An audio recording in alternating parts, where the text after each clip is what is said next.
ગુજરાતભરના તાજા અને સચોટ સમાચાર મેળવવા માટે અમારી રાષ્ટ્રીય સમાચાર ચેનલને સબસ્ક્રાઇબ કરો અને બેલ આઇકન પર ક્લિક કરો।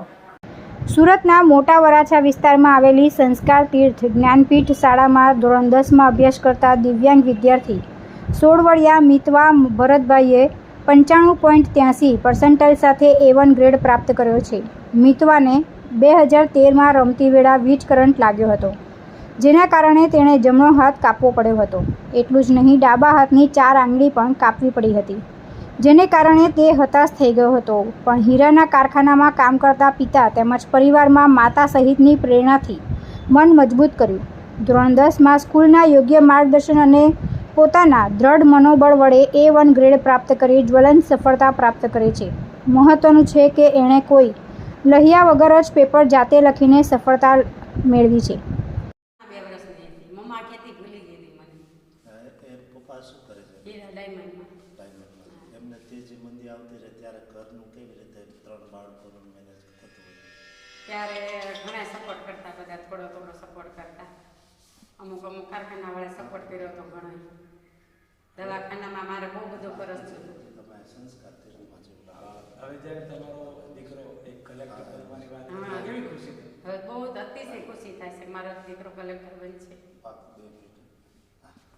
મિતવા કહે છે કે હું પહેલેથી જ ડાબેરી હતો અને મારો ડાબો હાથ સલામત હતો, પણ એમાં આંગળી એક પણ ન હતી, તેથી લખવામાં તકલીફ પડતી। 10 ધોરણમાં સ્પીડ જરૂરી હોવાથી આખું વર્ષ સ્પીડ વધારવા દરરોજ 2 કલાક લેખન કરતો, જેને કારણે તેમાં જ રિવિઝન પણ થઈ જતું। મિતવા અંગૂઠો અને હથેળીનો સહારો લઈને લખે છે। હવે એને ખૂબ મહેનત કરીને કલેક્ટર બનવાની ઈચ્છા છે। મારું નામ ગિરીશ ખોયાણી, સંસ્કાર તીર્થ જ્ઞાનપીઠમાં આચાર્ય તરીકે હું સેવા બજાવું છું। માધ્યમિક અને ઉચ્ચતર માધ્યમિક વિભાગ સાયન્સ કોમર્સમાં પ્રિન્સિપાલ તરીકે ફરજ નિભાવું છું। ખાસ તો આજે ધોરણ 10નું પરિણામ આવ્યું અને અમારા માટે ગૌરવની વાત છે કે અમારી સંસ્થાએ 100% પરિણામ મેળવ્યું। પ્રત્યેક વિદ્યાર્થીઓનો વ્યવસ્થિત પ્રયત્ન અને સાથે સાથે દરેક શિક્ષકોનું વ્યવસ્થિત મોનિટરિંગ, સબ્જેક્ટ વાઇઝ અમે દરેક વિદ્યાર્થીઓ ઉપર પણ ધ્યાન આપ્યું અને જેને કારણે અમે 100% પરિણામની સિદ્ધિ હાંસલ કરી શક્યા છીએ। આજે ખાસ તો એ વાતનું મળવાનું છે કે અમારો જે સ્કૂલનો વિદ્યાર્થી જે દિવ્યાંગ હોવા છતાં પણ નોર્મલ બાળકોની સાથે જ વ્યવસ્થિત રીતનો અભ્યાસ કરતો હતો।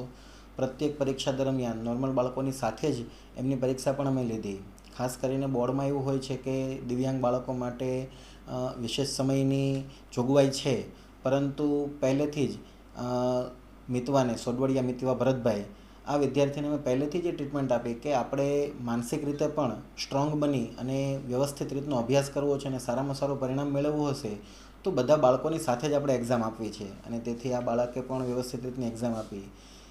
વાત એ જણાવવાની છે કે દિવ્યાંગ બાળકો ઘણા હોય, પરંતુ બોર્ડની પરીક્ષામાં લખવા માટે હાથની તો આવશ્યકતા હોય ને, અને આ વિદ્યાર્થીને એક હાથ અકસ્માતની અંદર એક હાથ કપાઈ ગયો અને બીજા હાથની 4 આંગળીઓ નથી, માત્ર એક અંગૂઠાના જોડે। આમ જોઈએ તો એકલવ્ય પાસે એક અંગૂઠો નહીં હતો અને એણે બાણ વિદ્યા શીખી। મિતવા માટે અમે એવું કહી શકીએ કે એની પાસે લખવા માટે આંગળીઓ જ નહીં હતી કે જેનાથી લખાવાનું હોય, માત્ર એક અંગૂઠાને આધારે જ એ લખતો હતો અને એ અંગૂઠાના આધારે લખીને પણ એ વિદ્યાર્થીએ ધોરણ 10ની અંદર ખૂબ જ સરસ મજાનું રિઝલ્ટ એટલે કે A1 ગ્રેડ પ્રાપ્ત કર્યો। અને તુલસી શર્મા સાથે રાષ્ટ્રીય સમાચાર સુરત।